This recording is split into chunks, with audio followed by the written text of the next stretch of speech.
ಹೋಗಿದ್ರಿ, ಅಮಿತ್ ಶಾ ಅವ್ರನ್ನೆಲ್ಲ ಭೇಟಿ ಆದ್ರಿ. ಸೊ ರಾಜ್ಯಸಭಾ ಚುನಾವಣೆ ಬಗ್ಗೆ ಚರ್ಚೆ ಮಾಡಿದ್ರೆ ಸೀಟ್ ಹಂಚಿಕೆ ಏನೆಲ್ಲ ಆಯಿತು ಸರ್?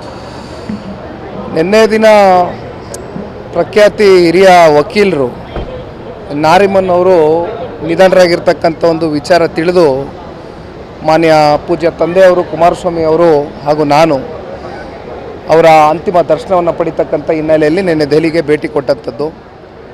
ಜೊತೆಯಲ್ಲಿ ಇತ್ತೀಚಿನ ದಿನಗಳಲ್ಲಿ ಆಗಿರ್ತಕ್ಕಂಥ ರಾಜ್ಯದಲ್ಲಿ ಏನು ರಾಜಕೀಯದ ಬೆಳವಣಿಗೆ ಇದೆ ಅದ್ರ ಬಗ್ಗೆ ಕೆಲವೊಂದಷ್ಟು ಮಾಹಿತಿಯನ್ನು ಕೊಡಬೇಕಾಗಿತ್ತು, ಕೊಟ್ಟು ಬಂದಿದ್ದೇವೆ.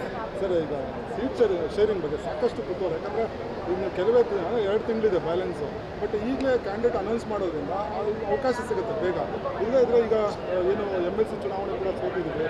ಸೊ ಅದರಿಂದ ಏನಾದರೂ ಚರ್ಚೆ ಆಯಿತಾ ಸರ್ ಸೀಟ್ ಶೇರಿಂಗ್ ಬಗ್ಗೆ? ಅತಿ ಶೀಘ್ರದಲ್ಲೇ ಎಲ್ಲದಕ್ಕೂ ಉತ್ತರ ಕೊಡ್ತೀವಣ್ಣ. ಒಂದು ಸ್ವಲ್ಪ ತಾಳ್ಮೆ ಇರಲಿ. ಅನೇಕ ಸಂದರ್ಭದಲ್ಲಿ ಹೇಳಿದ್ದೀನಿ.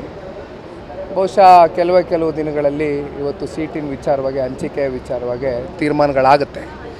ರಾಷ್ಟ್ರ ನಾಯಕರುಗಳು ಹಾಗೂ ನಮ್ಮ ಪಕ್ಷದ ವರಿಷ್ಠರು ದೇವೇಗೌಡರು ಸಾಹೇಬರು ಹಾಗೂ ಕುಮಾರಸ್ವಾಮೀಜಿಯವರು ಎಲ್ಲ ಕೂತ್ಕೊಂಡು ತೀರ್ಮಾನ ಮಾಡ್ತೀವಿ ಅತಿ ಶೀಘ್ರ. ಹಾಸನ ವಿಚಾರವಾಗಿ ಬಿಜೆಪಿಯವರು, ಅದರಲ್ಲೂ ಮಾಜಿ ಶಾಸಕರಂತ ಪ್ರೀತಮ್ ಗೌಡ್ರು, ನಾರಾಯಣ್ ಗೌಡ್ರು, ಇವರೆಲ್ಲರೂ ಕೂಡ ಬಿಜೆಪಿಗೆ ಬಿಟ್ಕೊಟ್ರೆ ನಾವು ಗೆಲ್ತೀವಿ ಅನ್ನೋ ಮಾತನ್ನು ಹೇಳ್ತಿರುವಂಥದ್ದು. ಈ ವಿಚಾರವನ್ನು ಏನಾದರೂ ಅಮಿತ್ ಶಾ ಗಮನಕ್ಕೆ ಏನಂತಂದ್ರೆ ಸರ್, ಕಾರ್ಯಕರ್ತರಿಗೆ ಗೊಂದಲಾಗುತ್ತೆ. ಕಳೆದ ವಿಧಾನಸಭಾ ಚುನಾವಣೆ ವೋಟ್ ಶೇರ್ ತಗೊಂಡಂಥ ಒಂದು ದೃಷ್ಟಿಯಲ್ಲಿ ಇವತ್ತು ಹತ್ತತ್ರ 3 ಪಟ್ಟು ಹೆಚ್ಚಿಗೆ ಮಂಡ್ಯ ಜಿಲ್ಲೆಯಲ್ಲಿ ಇವತ್ತು JDS BJPಗಿಂತ ಮುನ್ನಡೆ ಇರ್ತಕ್ಕಂಥದ್ದು ವೋಟ್ ಶೇರ್ ನೋಡಿದಂಥ ಸಂದರ್ಭದಲ್ಲಿ.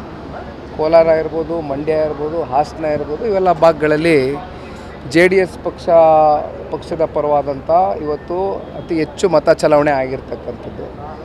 ಅದರ ಒಂದು ಹಿನ್ನೆಲೆಯಲ್ಲಿ ಇವತ್ತು ಮುಂದಿನ ದಿನಗಳಲ್ಲಿ ಎಲ್ಲ ಅತಿ ಶೀಘ್ರದಲ್ಲೇ ಈ ಒಂದು ಸೀಟ್ ಹಂಚಿಕೆ ವಿಚಾರವಾಗಿ ಬಗೆಹರಿಸ್ತಾರೆ ರಾಷ್ಟ್ರೀಯ ನಾಯಕರು. ಯಾಕಂದರೆ ಗೊಂದಲ ಆಗ್ತಿದೆ ಸರ್, ಕಾರ್ಯಕರ್ತರು, ಮುಖಂಡರು ಏನಿಲ್ಲ.